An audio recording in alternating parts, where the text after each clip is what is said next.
बिस्मिल्लाहिर्रहमानिर्रहीम नहमदुहु व नुसल्ली अला रसूलिहिल करीम अम्मा बाद। आज के इस इंतखाबी जलसे के सदर मुहतरम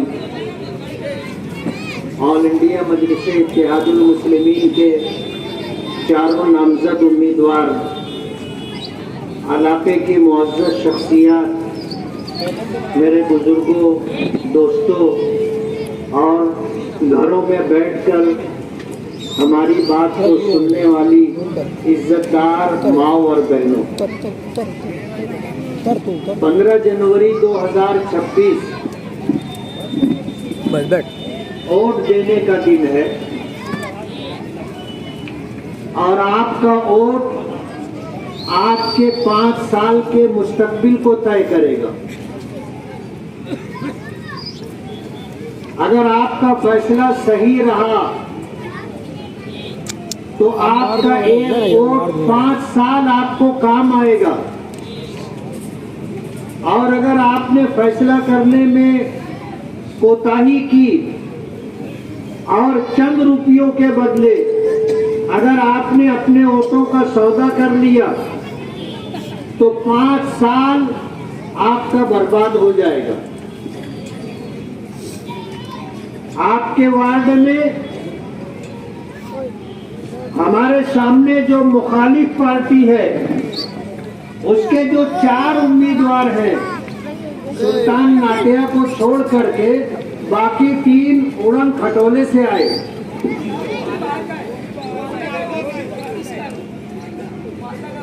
आपका वार्ड ये ऐसा बता रहे हैं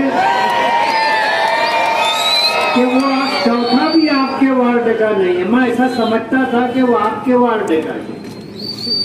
आपका वार्ड ऐसा कैसा लावारिस या मिस्कीन और यतीम हो गया कि आपके वार्ड में सियासी तौर पर कोई उम्मीदवारी करने के लायक नहीं है। चारों के चारों उम्मीदवार बाहर से आ रहे हैं और उनको ये जोम है कि हम रुपये पैसे के बलबूते पर आपका वोट खरीद लेंगे। और अभी मुझे तो पता नहीं, लेकिन अभी आपने सुना कि 200 रुपये में आप वो लाइन लगा करके वोट दें। अच्छी बात नहीं है। अगर उन्होंने पैसा दिया भी था तो ये तो नहीं बोलना चाहिए था। ये तो बेइज्जती की बात है। इलाके की माओ बहनों की और नौजवानों की, बुजुर्गों की तौहीन लेने वाले थोड़े लोग हैं जो पैसा लेते, वरना पूरे वार्ड के लोग बिना पैसा लिए वोट देते।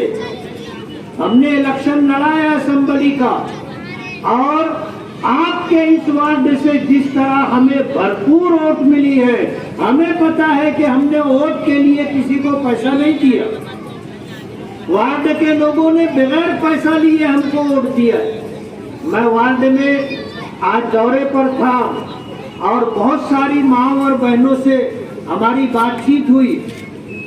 वो मुझसे कहने लगी कि 5 साल के बाद आप आए, आपको तो हम देखने के लिए तरस गए। मैंने कहा ये कारपोरेशन का इलेक्शन है, आपने मुझको ताहिरा शेख तो नहीं समझ लिया। आपने उनको वोट दिया था। 5 साल में कभी आपने उनको देखा?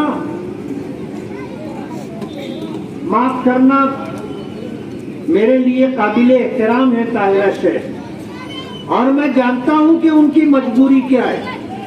वो बीमारी के जिस मरहले से गुजर रही हैं, वो चुनकर आने के बाद भी आपके वार्ड में नहीं आए।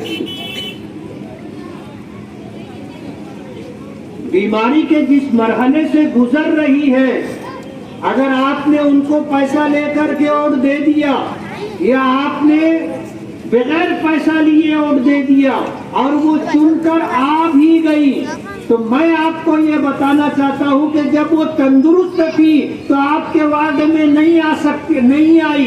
अब जब वो बीमारी की हालत में है तो आपके वार्ड में कैसे आएंगी? वो आना भी चाहेंगी तो नहीं आ सकेगी। और अभी किसी ने मुझे बताया कि यहाँ पर जो है एक पीरिंग से भी जो है उम्मीदवारी कर रहे। मैंने कहा मैं समझा नहीं, बोले इमरान रेडीमेड। तो मैंने पूछा कि उनका रेडीमेड का कारोबार है? बोले नहीं, रेडीमेड का कारोबार नहीं है, मगर उनको रेडीमेड इस वजह से बोलते हैं। अब जाहिर बात है, इलाके की जो महरूमी है, जहां जहां मेरा जाना हुआ, हमारी माएँ और बहनें ऐसे गटर बताती थी। बोले गटर देखो, महीने 2 महीने से गटर साफ नहीं हुई, गटर पूरी लबालब गंदे पानी से भरी हुई, चलने के लिए रास्ता नहीं। और आपको पता है कि ताहिरा शैख 7.5 साल मेयर रही, आपने 2 टर्म उनको चुन करके यहां से दिया। ये मेयर का वार्ड है, और एक मेयर कारपोरेशन के 1200 करोड़ रुपए का फंड, जो कारपोरेशन की कमाई और आमदनी है, और गरीब आवाम, मेहनत कश आवाम अपने खून पसीने की कमाई से टैक्स देती है, जो कारपोरेशन में जमा होता है। अगर उस 1200 करोड़ रुपए में से मेयर साहिबा अगर 200 करोड़ रुपया भी साल का मालेगांव पर ईमानदारी से खर्चा कर देती, तो पूरे शहर के अंदर एक रोड बटन बनाने के लिए जगह नहीं मिलती। इलाके का एक बहुत बड़ा हिस्सा कच्चा है, जहां रोड रास्ता नहीं है, और बहुत बड़ा हिस्सा ऐसा है जहां पर गटर नहीं है। अभी मुझे किसी ने बताया कि जब नल आता है तो कई रास्ते ऐसे हैं जो गटर के पानी से भर जाते। बड़ा नाला बनाने के लिए कारपोरेशन से फंड निकाला जा चुका, पेपर पर बिल बना करके कारपोरेशन के खजाने से नाला बनाने का जो पैसा था वो निकाल दिया गया, लेकिन गटरों का मसला हल नहीं किया गया।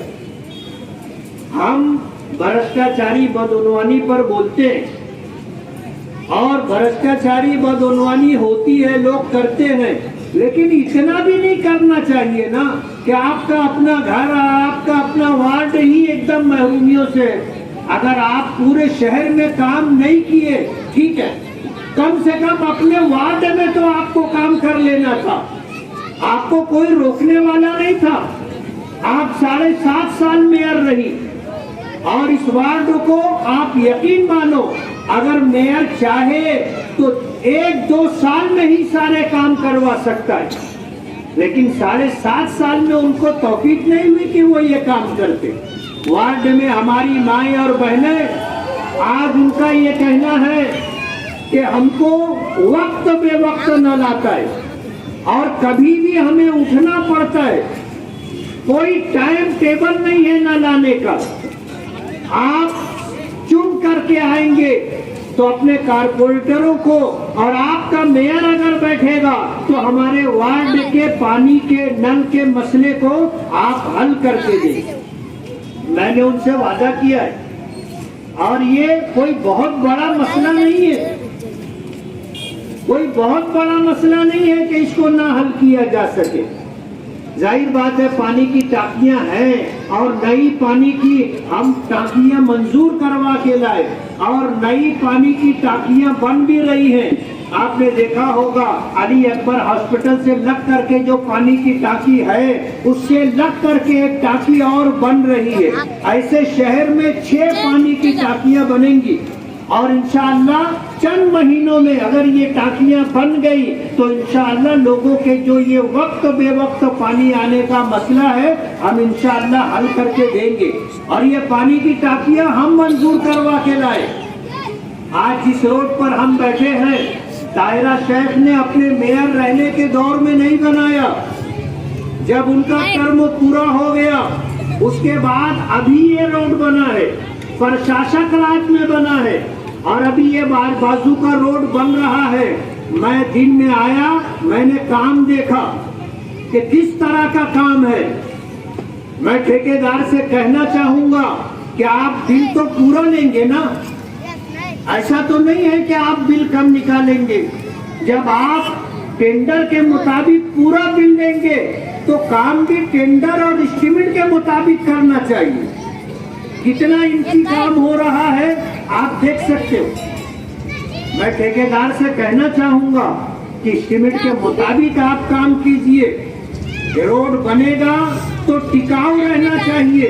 आज आरसीसी का रोड बना है तो 15-20 साल देखने की नौबत नहीं आनी चाहिए। आपको क्वालिटी के अंदर रोड बना करके देना है।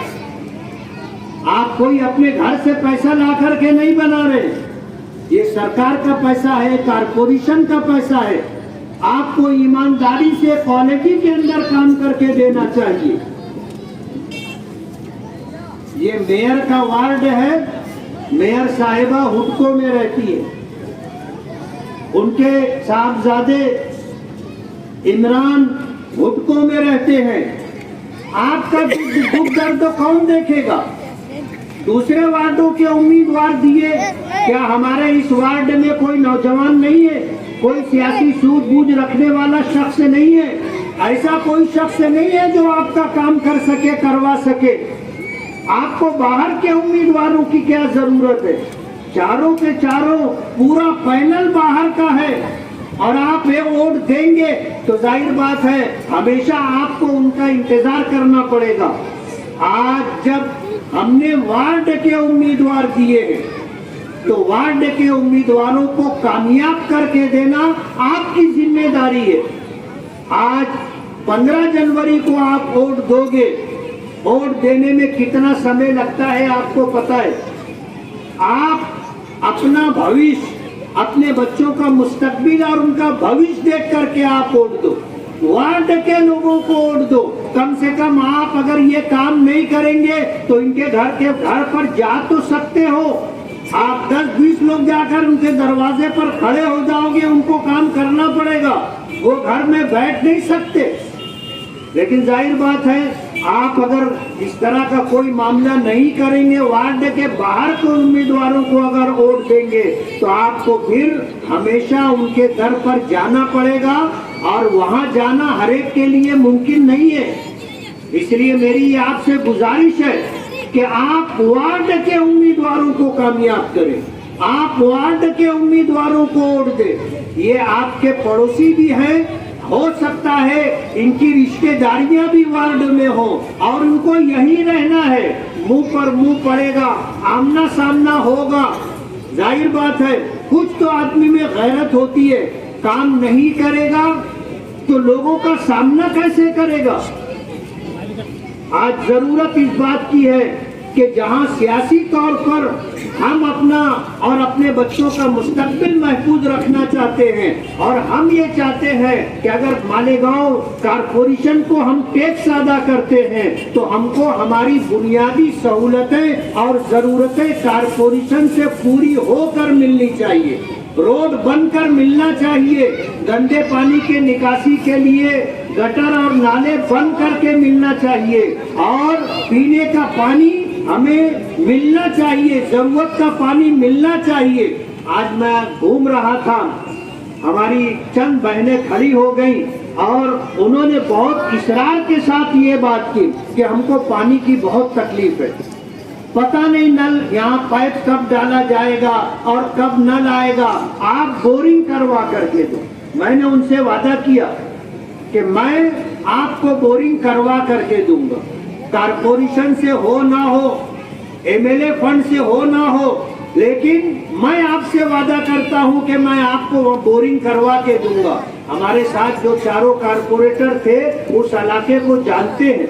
ये कोई बहुत बड़ा मसला नहीं है, आदमी 50,000 रुपया खर्च करेगा, हमारी माँ और बहनों की पानी की तकलीफ खत्म हो जाए। कोई बहुत बड़ा मसला नहीं है, लेकिन आदमी करना चाहे तो मसले हल होंगे और ना करना चाहे तो फिर छोटे छोटे मसलों का अंबार लग जाएगा, लेकिन मसले हल नहीं होंगे। मुझे बताया गया कि आज ये इलाका सर्वे नंबर 194 और इसी तरह जो है हारून अंसारी नगर गरीबों की बस्ती है और एक जमाने से लोग वहाँ पर हैं, जिनकी जमीनें हैं उनसे आज कुछ लोगों ने औने पौने वो जमीन खरीद ली शायद ये इलाका भी उसी में है। इस इलाके को भी सर्वे नंबर 194 औने पौने दाम पर खरीदा गया है। और हारून अंसारी नगर में जो रहने वाले लोग हैं, हर एक से 2-2 लाख रुपए की डिमांड की जा रही है कि आप 2 लाख रुपया दोगे तो आपको खरीदी देंगे। और इनका रिकॉर्ड रहा है, ये पैसा लेने के बाद भी खरीदी नहीं देते। आप क्या बिगाड़ लेंगे उनका? गरीबों के साथ ये सुख। आप कारोबार करो ना, अल्लाह की जमीन कम नहीं है, अल्लाह की दुनिया जमीन बहुत बड़ी है। अगर इतना सब कुछ होने के बावजूद आपको गरीबों की ही बस्ती नजर आती है, आप उसी को खरीद करके आप कारोबार करना चाहते हो, रुपया पैसा कमाना चाहते हो। कम से कम आप देखो, अल्लाह की जमीन बहुत बड़ी है। आप जमीन खरीदो बेचो, आप अपने नसीब से कमाओगे। हमको तुम्हारी कमाई पर कोई हसद और जलन नहीं है। हमें पता है आपको जो मिलना है वो आपके नसीब से मिलेगा। हमें जो मिलना है हमारे नसीब से मिलेगा। और नसीब और मुकद्दर अल्लाह ने बनाया, ना कोई उसे कम कर सकता है, ना उसे कोई बढ़ा सकता है। लेकिन आपको कारोबार करने के लिए गरीबों की ही बस्ती मिलती है। आज पूरे शहर में ऐसे दसियों मकामात हैं जिस पर लोगों को बसे हुए 10-10, 20, 40 साल हो रहे हैं। ऐसी जमीनें आप पौने खरीद करके गरीबों की जो है आप जेब पर और उनकी कमाई पर डाका डालने का प्रोग्राम बना रहे हो। आपने कम से कम वार्ड के लोगों के साथ तो हमदर्दी की होती, उनका ये मसला हल करके देते। जिस दाम में आपने खरीदा है उसी दाम में गरीबों को वो जगह दे करके उनको मालिकाना हक और 7/12 का उतारा बना करके दे देते। आपसे ये नहीं हुआ। आप वार्ड के मेयर रहे और 7.5 साल से आप मेयर हैं, तो कम से कम ये काम तो आपको करके दे देना था। और ये यादगार काम रहता। और जिन लोगों को घर मिल जाता और जिनको सर पर छत मिल जाती, आप यकीन मानो जिंदगी भर वो आपके एहसानमंद रहते, जिंदगी भर आपके साथ रहते। लेकिन आप तो जो है पता नहीं किस सोच के साथ आप चल रहे हैं। आज शहर के अंदर हमारी सियासी बसीरत के साथ साथ हमारी समाजी जिम्मेदारी भी है। हम अपने बच्चों का मुस्तकबिल देखें।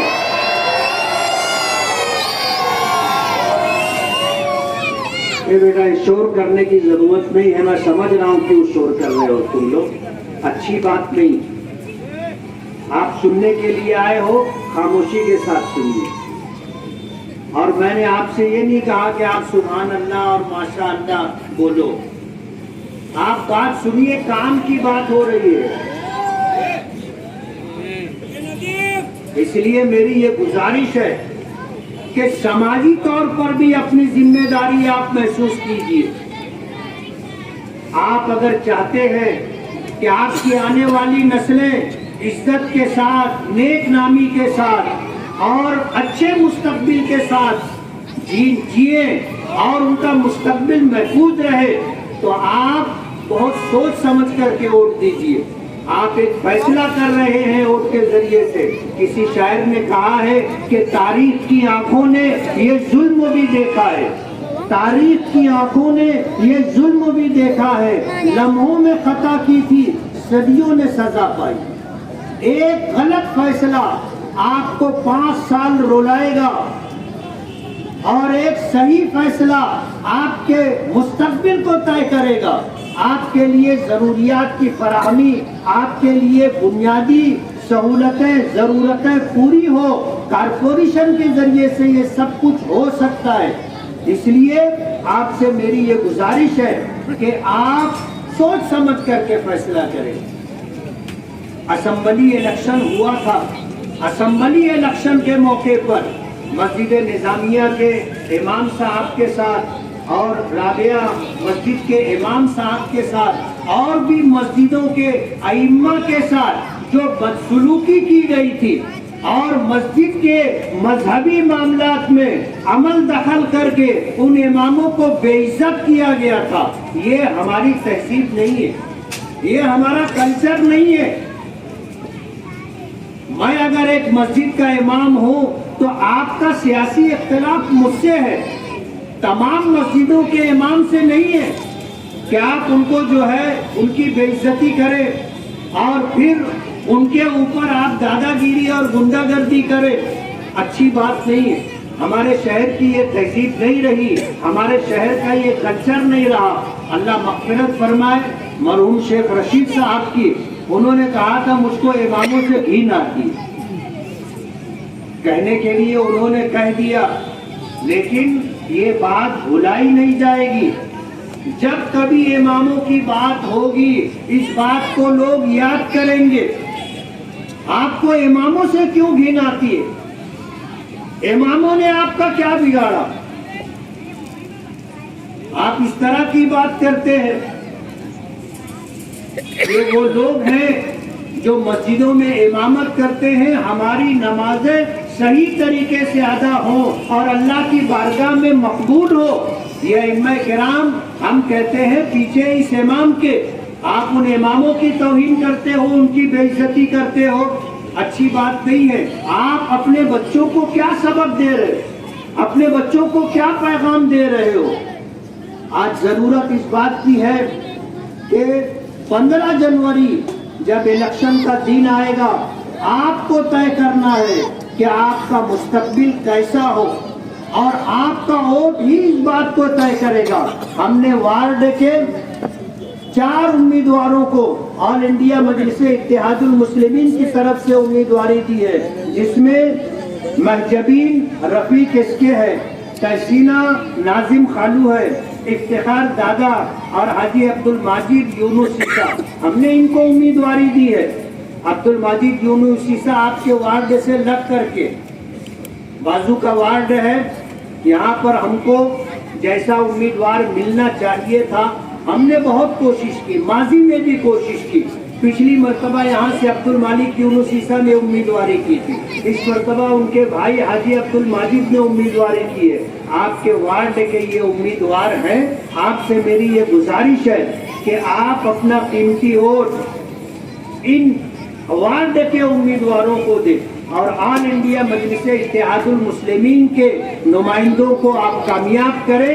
पतंग की निशानी, चारों ओर पतंग की निशानी पर दे करके मजलिस इत्तेहादुल मुस्लिमीन MIM के उम्मीदवारों को आप कामयाब करें। मैं आपसे वादा करता हूं, आपको यकीन दिलाता हूं कि अगर हमारा ये पैनल चुन करके आया, हमारा मेयर बैठा, हम इलाके की सारी बुनियादी जरूरतें इंशाअल्लाह 5 साल में पूरी करके देंगे। मुझे यकीन है कि आप अपने हक में, अपने बच्चों के हक में अच्छा और बेहतर समझ करके आप फैसला करेंगे और ऑल इंडिया मजलिस इत्तेहादुल मुस्लिमीन के तमाम ही 4 उम्मीदवारों को पतंग की निशानी पर वोट दे करके कामयाब करेंगे। बहुत बहुत शुक्रिया। अजीब तर्ज पर जा रहा है,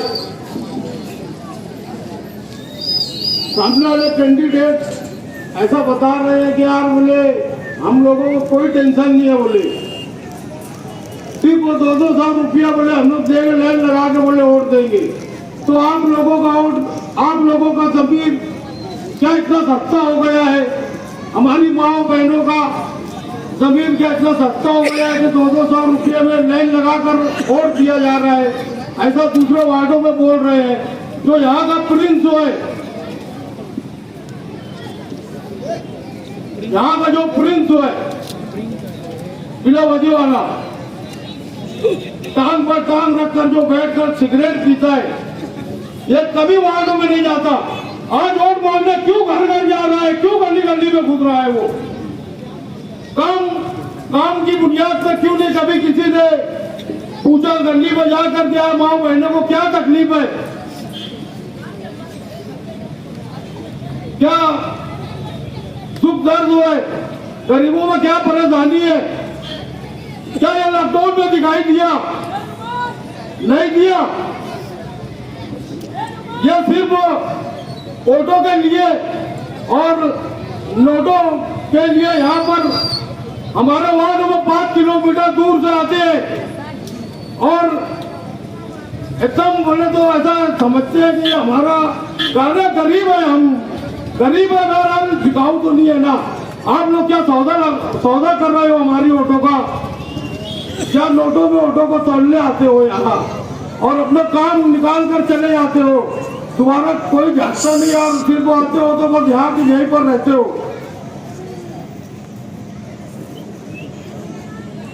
और इनके भाई भैया जो है, अगर किसी को सियासी मुखालिफ के खिलाफ मतलब सामने कोई देख लेता है तो वो लड़ने में कहते हैं कि बोले इनका बेरी का पानी गर्म करोगे। ये लोग इतना डर और खौफ का माहौल इधर फैला कर रखे हुए हैं, तो इनसे डरने वाली कोई बात नहीं है। और जो मेरे सामने है वो तो नहीं आता उसको कोई काम, सिर्फ वो बस छोटे हाथों से करते फिरता है सलाम। सुल्तान डाटिया वो सिर्फ सलाह लेकू बोले मैंने आज तक एक स्लेब नहीं बनाया, सिर्फ वो सलाह लेकू करते फिरते रहता बस। खैर वक्त की कमी है, मैं चाहता हूँ कि मुफ्ती मोहम्मद इस्माइल साहब आपके समातों के हवाले हो। मैं सिर्फ अपील करता हूँ कि वार्ड के चारों उम्मीदवार इस मरतबा वार्ड के रफीक इसके साहब, इफ्तिखार नादा साहब, माजिद हाजी साहब और मैं खुद नादिम भालू, मैं आप लोगों से अपील करता हूँ कि वार्ड के लोगों को भरपूर ऑटो से वोट देकर भारी अक्सरियत से कामयाब करे। तशरीफ फरमा मुअज़्ज़ज़ मारूफ शख्सियतें और मुअज़्ज़ज़ सामाईन और मेरी पर्दा नसीब माँ बहनी, अल्हम्दुलिल्लाह हमने वार्ड नंबर 16 के अंदर और हमारे नामजद उम्मीदवारों ने वार्ड नंबर 16 में रैली की शक्ल में वार्ड में हर गली कूचे में जाकर देखा हमारी माँ बहनों का जो हाल इस वार्ड के अंदर हो रहा है। जिस तरीके से जो मूलभूत सुविधा मिलनी चाहिए थी वार्ड के अंदर वार्ड के लोगों को, हमारी माँ बहनों ने, हमारे भाइयों ने इस वार्ड में एक मखसूस खानवादे को झोली भर भर कर वोट देकर जिताया, उन्हें इख्तियार दिलाया। जो मूलभूत सुविधा इस वार्ड में मिलनी चाहिए थी, साफ सुथरी गटरे, रोड, हर अच्छी गटर, हर गली में कचरे पड़े हुए हैं, यहाँ पर कोई मूलभूत सुविधा का भी इंतजाम नहीं किया गया। हमारे वार्ड के अंदर बहुत सी जगह ऐसी है जो ओपन स्पेस है और उसको जमीन माफियाओं के नाम कर दिया गया है, अपने नाम पर निकाल कर जमीन माफियाओं के नाम कर दिए गए। और बहुत नाउम्मीदी की बात तो यह है कि हमारे वार्ड के अंदर इस वार्ड में एक जमीन माफिया को टिकट दिया गया है, जो बहुत बुरी बात है। हमारे वार्ड के अंदर वार्ड नंबर 16 के लोगों को मैं कहना चाहता हूं कि हमारे जो चारों कैंडिडेट है इसी वार्ड से आपको जो कामकाज कराना रहेगा, आपको उसको कॉलोनी जाने की जरूरत नहीं रहेगी। जो भी कामकाज है आप हमारे घर पर आकर कभी भी दरवाजा खटखटा सकते और हमारे कॉलर पकड़कर आपको काम करवा सकते। मैं वार्ड नंबर 16 की आवाम से यही कहना चाहूँगा कि हमारे उम्मीदवारों को अपना भरपूर वोट देकर कामयाब करें। और मैं एक शेर पर यही मेरी बात खत्म करूँगा। बुलंदी देर तक किसी शख्स के हिस्से में नहीं रहती, बहुत ऊंची इमारत हर घड़ी खतरे में नहीं रहती। अल्हम्दुलिल्लाह इस वार्ड में हमने जिस तरीके से हमारी माँ बहनों को हमारे मैनिफेस्टो के बारे में समझाया, जो हम इस वार्ड के अंदर करना चाहते हैं, स्टडी सेंटर, लाइब्रेरी और जो मूलभूत सुविधा है, जो सबसे बड़ी इस वार्ड में तकलीफ है आंगनवाड़ी की, इंशाअल्लाह हमारे उम्मीदवार जैसे ही इस वार्ड में जीतेंगे सबसे पहले आंगनवाड़ी का मसला हल करेंगे। और मैं कहना चाहूंगा, ये खानवादा जो एक मखसूस बिरादरी की